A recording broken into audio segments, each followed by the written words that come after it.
누가복음 22장 39절에서 46절의 본문으로 진정한 믿음은 무엇으로 나타나는가 라는 제목으로 말씀을 강론하도록 하겠습니다. 여러분, 진정한 믿음이라는 것은 구원에 이르는 믿음입니다.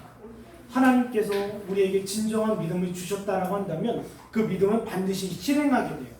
실행하게 된다는 것입니다. 믿음의 실행은 믿음이 나타난다라는 거예요. 나는 믿노라, 나는 주를 아노라 하면서 그 믿음이 나타나지 않는다라고 한다면 그 믿음은 참된 믿음이 아닙니다. 이거에 대해서 야고보서 2장 17절에서 18절은 이렇게 교훈하고 있습니다. 이와 같이 행함이 없는 믿음은 그 자체가 죽은 것이라. 어떤 사람이 말하기를 너는 믿음이 있고 나는 행함이 있으니 행함이 없는 내 믿음을 내게 보이라. 나는 행함으로 내 믿음을 내게 보이리라 하리라. 그럼 믿음은요, 반드시 여러분 안에 역사하는 능력이 있습니다. 믿음이 역사한다는 것은 반드시 믿음이 실행된다는 거예요. 그렇다면 오늘 본문에서는요, 기도라는 아주 중요한 믿음의 실행에 대해서 교훈하고 있습니다. 그 믿음이 어떠합니까? 그리스도와 저와 여러분을 연합케 해요. 참 포도나무이신 예수 그리스도와 믿음으로 말미암아 연합케 된다는 거예요. 여러분, 연합된 자들에게 어떤 역사가 있습니까? 주님께서 소원하시고 주님께서 기뻐하시는 뜻을 따라 기도하게 하신다는 거예요. 한번 볼까요? 빌립보서 2장입니다. 우리 오늘 또한 말씀에 앞서서 우리 빌립보서 말씀을 가지고 한번 시작해 보면 좋을 것 같은데, 빌립보서 2장 13절입니다. 제가 읽겠습니다. 너희 안에서 행하시는 이는 하나님이시니 자기의 기쁘신 뜻을 위하여 너희에게 소원을 두고 행하게 하시나니. 믿음으로 그리스도와 연합된 자들은 그 심령 가운데 주의 기쁘신 뜻을 따라 기도하게 하신다는 거예요. 이방인들처럼 우리의 육신의 소원이나 육신의 뜻을 가지고 중언부언하는 것이 아닙니다. 저와 여러분은 분명히 거듭난 자라고 한다면 믿음으로 말미암아 그리스도와 연합된 자들은 주께서 기뻐하시는 뜻을 소원으로 품고 기도하게 된다는 거예요. 인간의 죄된 목적이 무엇입니까? 하나님을 영원롭게 하며 그분은 영원토록 즐거워하는 것이 저와 여러분의 인생의 죄된 목적인 것처럼 기도 또한 그렇습니다. 믿음의 실행이 어떠합니까? 하나님 아버지의 뜻을 소원하며 그것을 품고 기도하게 한다는 것입니다. 마치 이것과 같아요. 저와 여러분은요, 부모가 있지 않습니까? 어린아이가 부모에게 먹을 것을 달라고 하면 부모는 언제든지 줄 수 있어요. 칼이나 뱀을 주는 부모 있습니까? 아닙니다. 부모가 떡을 달라고 하면 어김없이 내어주는 것이 부모예요. 왜요? 관계되어져 있기 때문에. 관계되어져 있기 때문에. 우리에게도 마찬가지입니다. 믿음으로 우리가 그리스도와 연합된 자라고 한다면 우리가 그분의 뜻을 따라 기도할 때 주님께서는 이루어 응답하여 주신다라는 것, 이것이 약속입니다. 저와 여러분은요, 믿음으로 그리스도와 연합되어 주께서 원하시는 뜻을 품고 기도합니다. 원수가 있어요. 미워하는 자가 있습니다. 내 안에 아직 회개치 아니한 부분이 있어요. 그 부분을 주님께서 품고 기도하고 돌이키게 하신다라는 거예요. 그리고 또한 우리가 기도할 수 있는 것은 바로 약속입니다. 믿음으로 약속을 바라봐요. 내가 비록 비천한 중에 내가 기도하고 하나님 앞에 나아가지만 반드시 기도에 응답해 주실 거라는 거예요. 반드시. 여러분, 시편이 그걸 이야기하고 있습니다. 다윗이 여전히 그 의지와 그 믿음을 사용해서 주께 엎드리고 기도할 수 있는 이유는 무엇입니까? 약속을 믿기 때문이에요. 나는 분명히 하나님의 구원 백성이다. 믿음으로 그리스도와 연합된 자다. 주께서 원하시는 소원을 품고 기도하게 된다라고 한다면 여지없이 응답해 주실 거다. 여러분의 자녀의 중생을 놓고 기도하십시오. 응답해 주실 것입니다. 왜요? 주께서 기뻐하시는 뜻이기 때문이에요. 우리가 주의 기쁨을 위하여 하나님의 나라와 하나님의 교회와 주의 선교를 위하여 기도하는 것 응답해 주셔요. 그래, 응답해 주고 계셔요. 또한 우리의 육신의 문제가 있어요. 우리 육신의 곤고함이 있습니다. 그러나 중요한 것은 무엇입니까? 약속이 있지 않습니까? 먼저 그 나라와 그 의를 구하라. 약속이 있어요. 그렇다면 그 모든 것을 너에게 더하여 주겠다라고 얘기해요. 너에게 먹을 양식, 너에게 건강, 너에게 지혜 필요하냐? 그럼 먼저 그 나라를 위해를 구하라. 아버지의 뜻을 품고 기도해라. 그러면 응답해 주시겠다. 이게 약속이라는 거예요. 그렇다면 저와 여러분은 어떠합니까? 이 약속을 품고 기도하는 거예요. 그렇다면 오늘 본문은 믿음의 중요한 실행인 기도에 대해서 이야기하고 있습니다. 진정한 믿음은 무엇으로 나타나는가? 본문에서는 기도로 나타난다라고 이야기하고 있어요. 한번 볼까요? 우리 본문 39절과 40절 한번 읽겠습니다. 시작.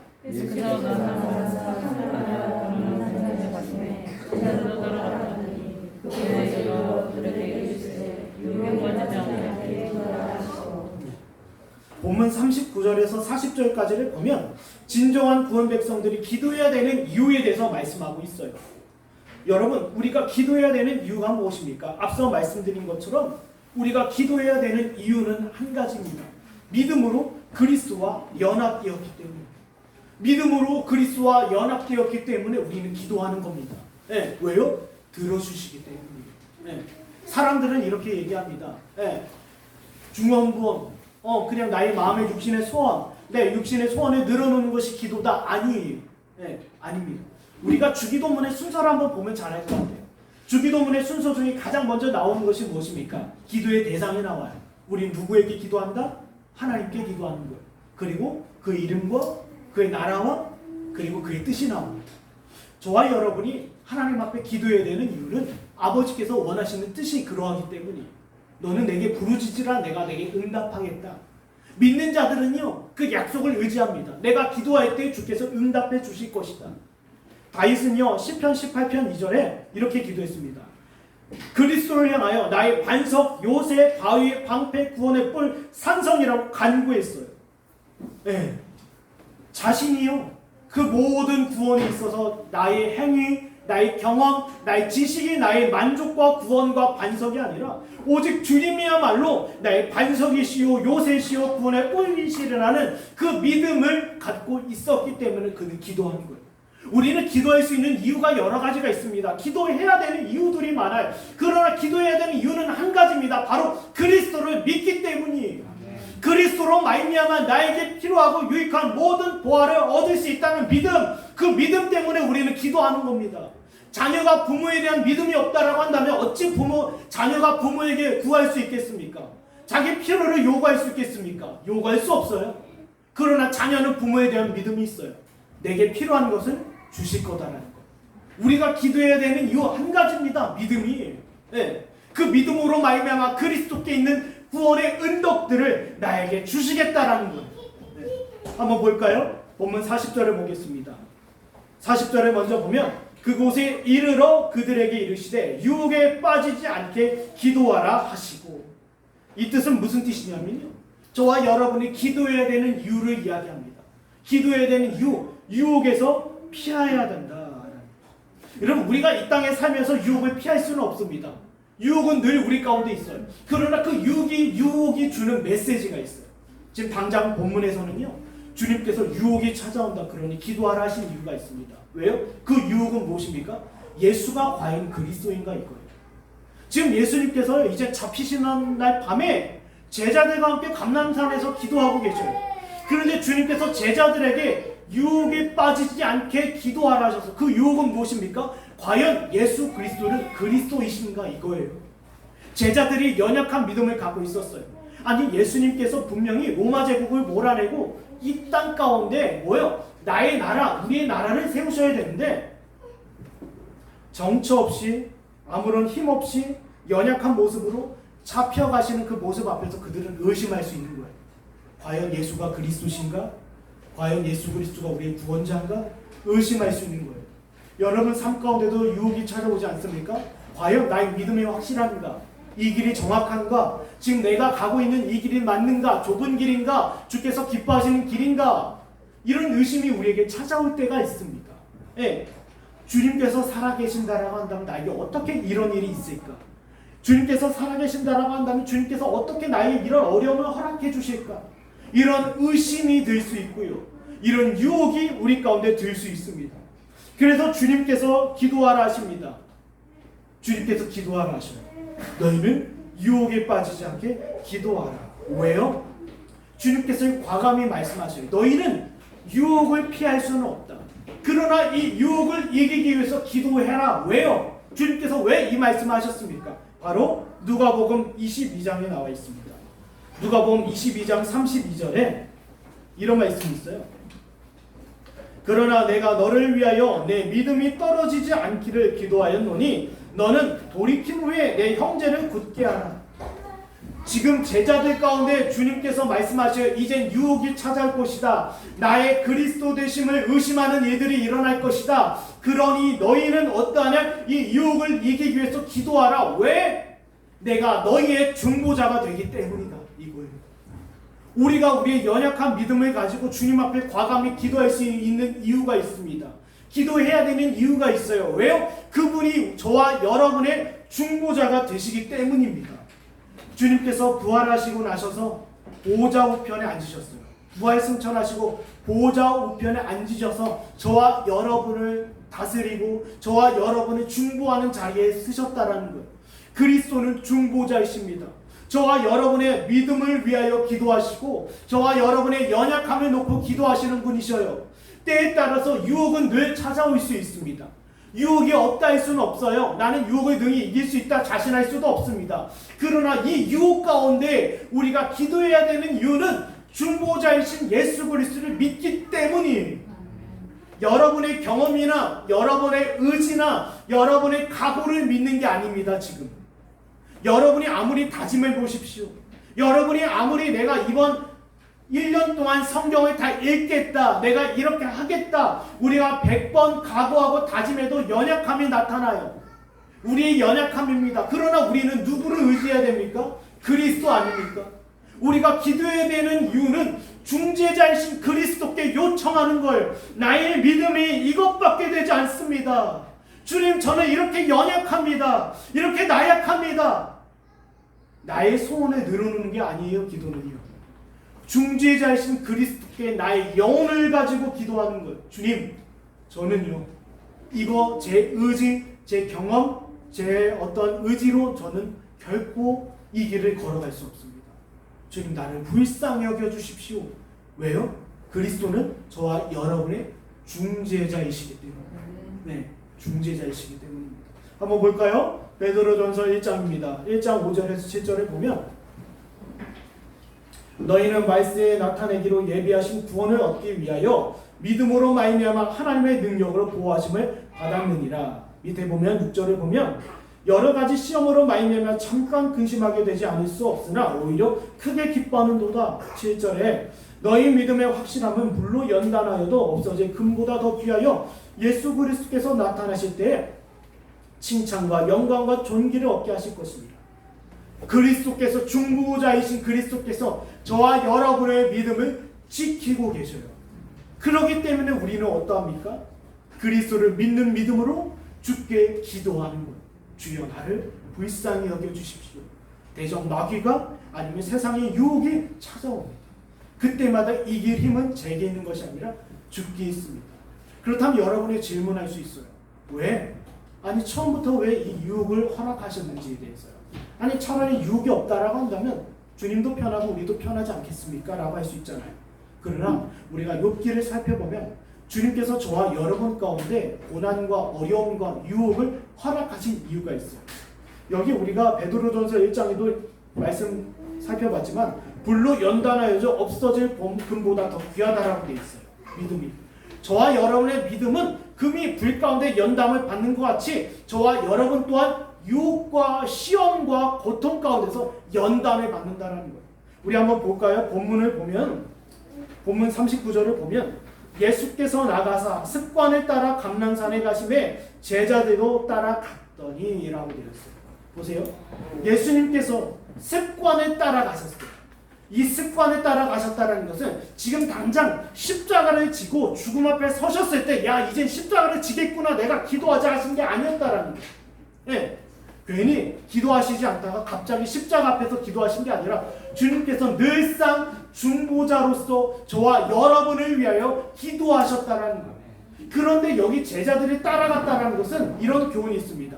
주의 모범을 따라 주의 성도들도 예, 습관에 따라 기도해야 된다는 거예요. 예, 우리가 고난이 없다라고 한다면, 어려움이 없다라고 한다면, 시험이 없다라고 한다면 우리는 기도하지 않습니다. 우리 부패한 본성은 기도하는 것을 원하지 않기 때문이에요. 여러분 기도 좋아하는 사람 있습니까? 우리의 부패한 육신은 기도를 좋아하지 않아요.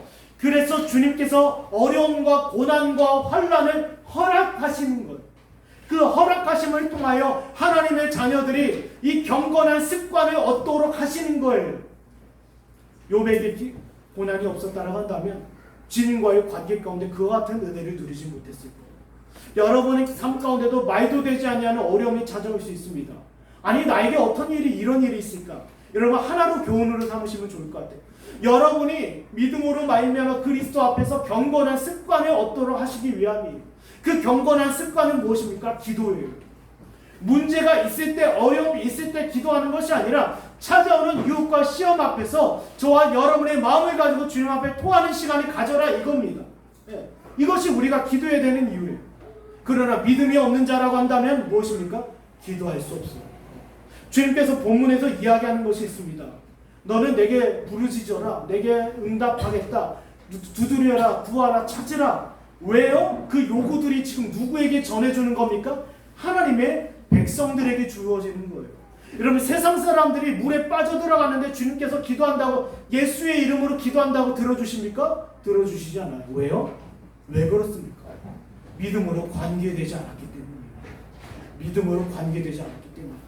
여러분 거듭난 자들의 기도를 들으시는 이유는 믿음으로 말미암아 그리스도와 연합되었다라는 걸 관계되었기 때문입니다. 그들의 중재자가 되시고 그들의 구원자가 되시기 때문에 그들의 기도를 들어주신다라는 거예요. 그리고 동시에 어려움과 유혹과 고통을 허락하신 이유는 경건한 습관이 기도를 습관화하기 위해서요. 주님께서 과거 청교도들은 이렇게 이야기했습니다. 거듭났다라고 한다면 반드시 습관에 따라 기도할 수 있다. 왜요? 그 믿음이 그렇게 인도하기 때문에. 여러분의 마음과 양심을 한번 점검해 보십시오. 시간이 났을 때 그저 핸드폰 만지작거리면서 시간을 보내십니까? 아니면 시간이 났을 때 주님 앞에 엎드려 그 기회를 마련하십니까? 여러분 가운데 그 기회를 얻으시는 저와 여러분이 되길 원해요. 시간이 있습니다. 기회가 있습니다. 그러면 주님 앞에 습관에 따라 기도하십시오. 그것이 모든 앞으로 찾아올 유혹을 능히 이기에 힘이 되는 겁니다. 그렇다면 우리 한번 이어서 보면 본문 41절에서 44절까지 우리 본문을 다시 읽겠습니다. 시작.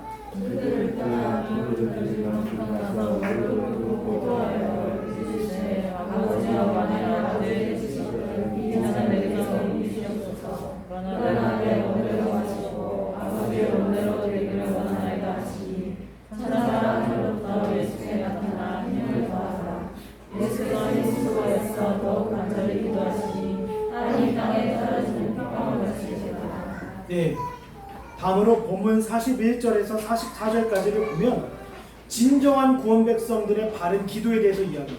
여러분 기도도요 자세가 있습니다. 자세가 있어요. 오늘날 사람들이 하나님을 경외하지 않다 보니까 자유로워져요. 자유로워지고 기도에 있어서 바른 자세에 대해서 외면합니다.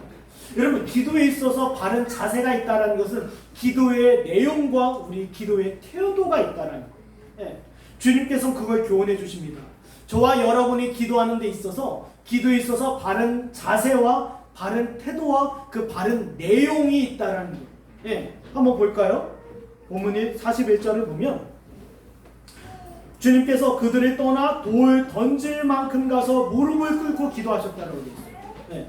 여러분 이 뜻은 무슨 뜻이냐면 예수님께서 중재자로서 중보자로서의 기도가 있다는 것과 제자들로서의 기도가 있다는 거예요. 예수님의 기도는요 중보자로서의 기도이며 제자들의 기도는 중보자로부터 누리는 은혜를 구하는 기도예요. 중재자이신 예수 그리스도께로 누릴 수 있는 은혜를 구하는 기도 달랐다라는 것입니다. 그런데 여기서 주님께서 보이신 기도의 중요한 자세가 있습니다. 중요한 자세는 고요하고 방해받지 않은 시간을 택하고 장소를 정하라는 거예요. 뭐라고요? 우리가 수시로 기도할 수 있습니다. 걸어가면서 일을 하면서 어떤 일을 하면서 우리는 수시로 기도할 수 있어요. 그러나 주님께서 분명히 말씀하셔요. 저와 여러분의 시간과 장소 가운데 방해받지 아니하는 장소와 고유한 시간을 정해라, 이거예요. 우리가 만약에 기도한다 하면 가장 먼저 해야 되는 일이 무엇입니까? 그 누구에게도 방해받지 아니하는 시간과 장소를 정하십시오. 대체적으로 그것이 새벽이고 늦은 밤이 될 수 있습니다. 우리 자녀들을 재워놓고 은밀하고 조용한 시간을 택하여 하나님 앞에 기도하라는 겁니다. 마태복음 6장 6절을 보면 너는 기도할 때에 내 골방에 들어가 문을 닫고 은밀한 중에 계신 내 아버지께 기도하라. 은밀한 중에 보시는 내 아버지께서 갚으시리라. 보세요. 이 기도의 시간을 얻기 위해서는 가장 가까운 관계를 할 수 있는 부부의 관계도 떨어져 있으라고 권면을 합니다. 왜요? 기도는 그만큼 중요하기 때문에. 네. 물론 우리에게 있어서 항상 두 가지의 기도가 있어요. 공적인 기도와 사적인 기도입니다. 여러분, 오늘은 이 공적인 기도와 사적인 기도의 구별이 없어지고요. 공적인 기도만을 강조하다 보니까 사적인 기도가 없어지는 추세예요. 어떤 프로그램이나 어떤 시간을 마련해서 다 나와서 기도하는 모임만 있어요. 그것도 중요합니다. 여러분, 공적인 기도에서는요, 공적인 기도의 제목을 가지고 기도해야 돼요. 교회에 대해서, 목사님에 대해서, 나라에 대해서, 어떤 주일학교에 대해서 공적인 기도를 가지고 나아가는 겁니다. 그리고 사적인 기도는 오늘 본문에서 가르쳐 주신 것 같이 주님께서요, 은밀하고 고요한 시간과 장소를 택하여 여러분의 죄악과 여러분의 더러움을 하나님 앞에 쏟아내는 시간을 가져야 된다는 거예요. 오늘은 어떤 자들은 이렇게 유행입니다. 사람들 앞에 죄를 고백하고 토하는 시간이 유행으로 퍼졌어요. 더 심각한 죄를 내어놓을 수 있도록 사람들을 자극하고 그 죄를 간증하고 내어놓는 사람이라고 한다면 그것이 대단하다고 여겨요. 아닙니다. 주님께서 원하시는 것은 뭐예요? 은밀하고 고요한 시간 가운데 너희 죄를 토하여 기도하라, 이겁니다. 물론 예외적으로 하나님께서 부흥회 때 성령의 강력한 역사가 있다라고 한다면 예외가 될 수 있겠지만 대체적으로 저와 여러분 어떻게 하라? 은밀하고 고요한 시간을 택하라는 것입니다. 그리고 본문 42절을 보면 이런 말씀이 있어요. 만일 아버지의 뜻이거든 이 잔을 내게서 옮기시옵소서. 그러나 내 원대로와 맛이 없고 아버지의 원대로 되기를 원하나이다. 여러분, 예수님께서 단지 십자가 지기 싫어서 이런 말씀하신 겁니까? 예수님께서 십자가가 두려워서 이런 말씀하신 겁니까? 아니, 예수님께서 이런 기도를 하신 이유는 여러분, 삼위의 하나님에 대해서 생각해 봐야 돼요. 삼위 하나님, 성부와 성자와 성령 하나님, 세 삼위 하나님께서 서로 사귐 가운데 있어요. 네, 사랑 가운데 계신다는 겁니다. 이 사랑 가운데 계신 하나님, 아버지가 아들을 사랑하며 아들이 아버지를 사랑해요. 그러나 십자가 사건은 무엇입니까? 인간의 모든 죄를, 하나님의 모든 진노를 십자가에서 대신 받으시는 사건이에요. 그리고 그 진노하심을 통하여 뭐예요? 죄인들이 당하는 것처럼 아버지와 아들의 관계가 단절되는 사건이에요. 모든 인간이 어떤 상태입니까? 하나님의 진노하심에 따라 죄악으로 말미암아 하나님과 인간 사이가 단절이 되어 있잖아요. 그걸 대신해서 성부와 성자가 단절되는 사건이에요. 그것이 십자가입니다.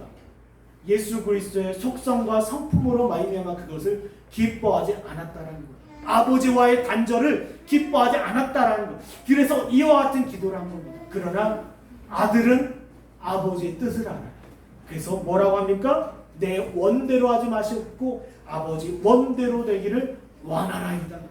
여러분, 이것이 우리의 기도의 제목입니다.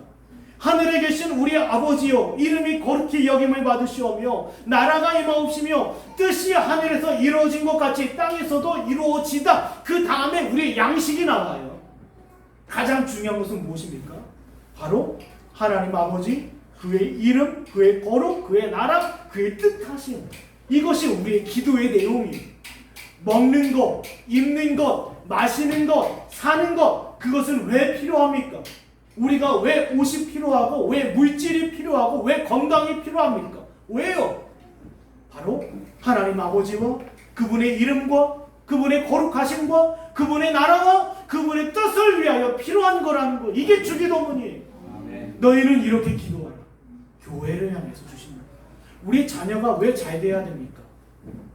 하나예요. 하나님께서 내게 맡겨주신 자녀예요. 하나님께서 내게 맡겨주신 자녀이기 때문에 나는 부모로서의 의무를 다하는 거예요. 이 아이가 성공해서 대단한 인물이 되는 것이 아니라 하나님의 구원 백성이 되는 것이 우리의 기도라는 거예요. 왜요? 이것이 아버지의 뜻이기 때문에. 얼마 전에 제 아내와 길을 가다가 이런 질문을 했어요. 아니, 이삭은 왜 저항하지 않았을까?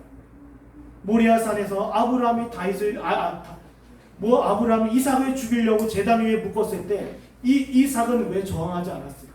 그 정도 나이가 된다면 저항할 수 있죠. 충분히. 왜 저항하지 않았을까? 이삭은 알았어요. 여러분, 아브라함 당시 아버지가 아니었습니다. 아버지는 그 당시 아브라함은 아버지인 동시에 목회자였어요. 제사장이었어요. 선지자였어요. 교사였어요. 아브라함으로부터 하나님의 뜻과 계획을 전해 들었던 거예요. 지금 나를 아버지가 죽인다 하더라도 하나님께서 다시 살리실 줄을 믿었던 거예요. 이게 아브라함의 역할이었습니다. 왜요? 그것이 하나님의 뜻이었기 때문에. 여러분, 부모의 역할은 무엇입니까? 먹여주고 입혀주는 겁니까? 아니죠. 이 영혼이 중생하여 구원 백성이 되기까지 피땀으로 양육하는 거예요. 양육. 이것이 하나님의 뜻입니다. 여러분, 저와 여러분의 기도의 내용이 이제 바뀌셔야 돼요. 하나님, 제게 왜 건강이 필요합니까? 왜 물질이 필요합니까? 왜 집이 필요합니까? 하나님의 이름과 거룩과 나라와 뜻을 위하여 우리가 원하나이다. 이것이 우리의 기도입니다.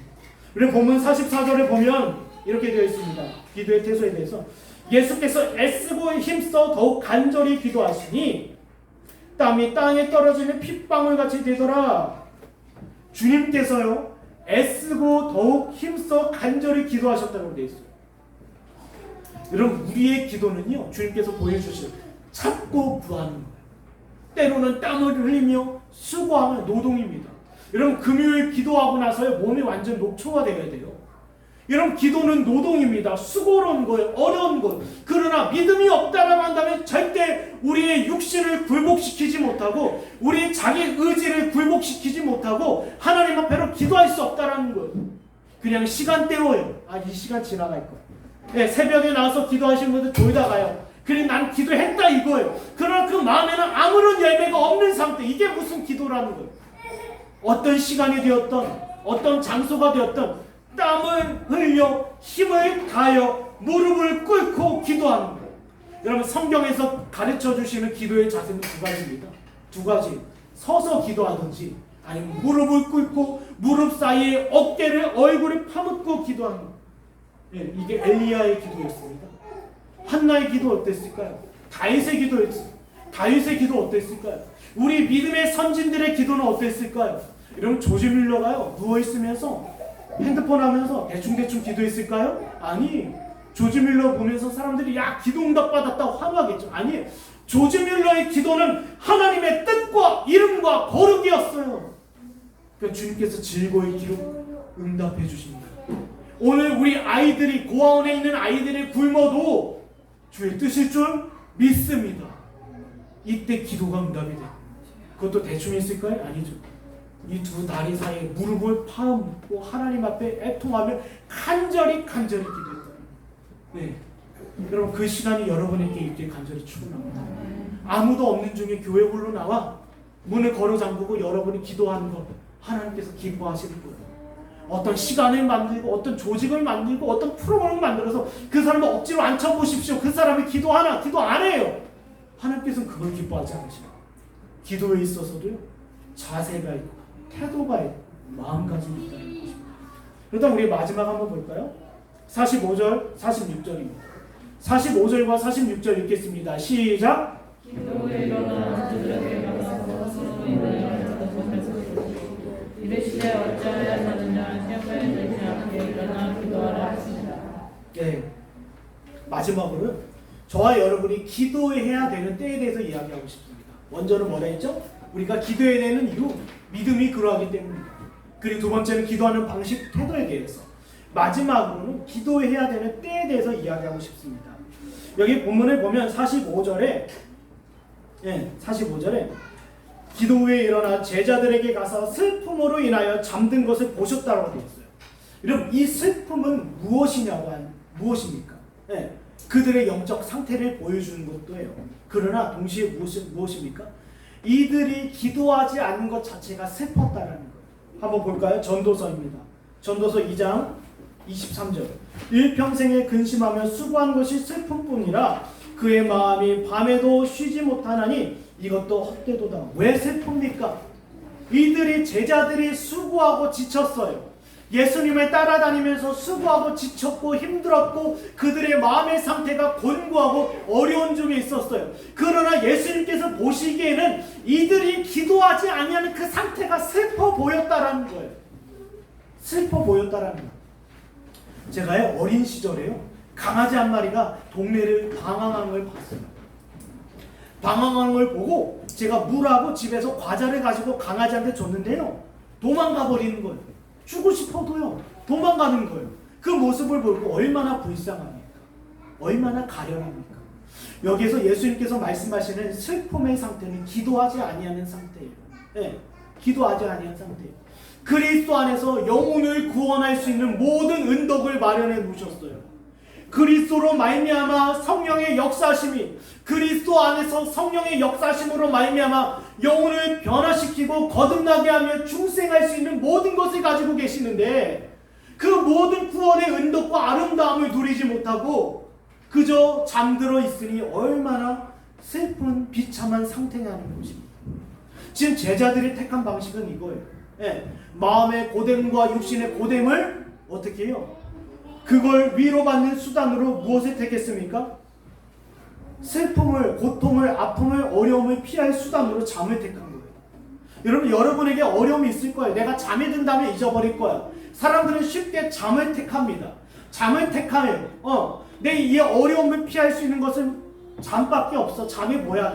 네, 맞는 말이기도 하지만 이게 주님께서 보시기에 슬퍼 보신 거예요. 그리스도 안에서 누릴 수 있는 모든 은덕들을 외면하고 그저 지쳐 굶주려 쓰러져 있는 모습. 여러분의 자녀가 부모가요 많은 양식과 마실 물을 마련해왔어요. 자녀가 그 모든 것을 누리지 못하고 누워있다고 한다면 얼마나 마음이 아프겠습니까? 우리 자녀가 아파서 병원에 누워있어요. 음식 하나 삼키지도 못하고 그저 열이 나고 배가 아파서 누워있어요. 그걸 바라보는 부모의 심정은 어때요? 슬퍼요. 바로 예수님의 심정은 그랬다라는 거예요. 제자들은 외적으로 힘들고 고단하여 쓰러져 지쳐 자지만 예수님께서 보실 때는 그들이 슬퍼 보였다라는 거예요. 슬펐다라는 거예요. 왜요? 자기 안에 있는 구원의 은덕들, 은혜들을 누리지 못하고 있기 때문입니다. 여러분, 우리가요 기도를 통하여 이 모든 은덕들을 누리시길 바랍니다. 아멘. 그러면 그 기도는 언제 해야 됩니까? 바로 지금이어야 된다는 거예요. 미룰 것도 아니고 외면할 것도 아니고 지금이어야 된다는 거예요. 여기 전도서 말씀처럼 오늘날 사람들이 얼마나 피곤합니까? 자녀 양육, 직장일, 가정일, 기타 여러 가지 일들로 우리가 얼마나 수고하고 있으며 오늘날 이 시대 현대인들이 얼마나 수고하며 지쳐 있으며 피곤한 중에 있습니까? 그러나 그들이 그리스도로 말미암아 은덕들을 누리지 못한다고 한다면 얼마나 슬픈 일이에요. 자녀가 부모로부터 있는 양식과 마실 물을 누리지 못하는 것처럼 말입니다. 여러분, 지금이야말로 온 세상이 지금 코로나 사태로 인하여 허덕이고 있어요. 여러분, 대전 지역이요 확산돼서 확산 속도가 어마어마하게 빠릅니다. 그 가운데 자영업자들, 자녀를 두고 있는 부모들, 그리고 노약자를 가족으로 두고 있는 가족들 얼마나 마음이 어렵겠습니까? 지금이야말로 기도할 수 있는 때입니다. 여러분, 기도를 통하여 우리가 하나님께서 주시는 은혜와 은덕을 누릴 수 있음에도 불구하고 우리 자녀들이 아직 거듭나지 아니한 상태예요. 우리 이웃들이 거듭나지 않았습니다. 중생의 은혜가 없어요. 요한복음 3장에 나와 있는 니고데모와 같은 상태예요. 그러나 주님께서 찾고 구하는 자들에게 응답해 주시겠다라고 약속하셨어요. 그러나 그것을 누리지 못하는 상태, 기도하지 못하고 있는 상태는 얼마나 비참하고 슬픈 상태냐는 거예요. 사랑하는 여러분, 지금은 은혜 받을 때요. 보라, 지금이 구원의 날입니다. 사랑하는 여러분, 여러분의 처소뿐만 아니라 여러분의 구원의 공동체, 하나님의 말씀과 기도의 집으로 나오셔서 기도하는 은혜의 역사가 있기를 원합니다. 그때는 미룰 것도 아니고 내일도 아니며 다음날도 아닌 오늘이어야 된다는 거예요.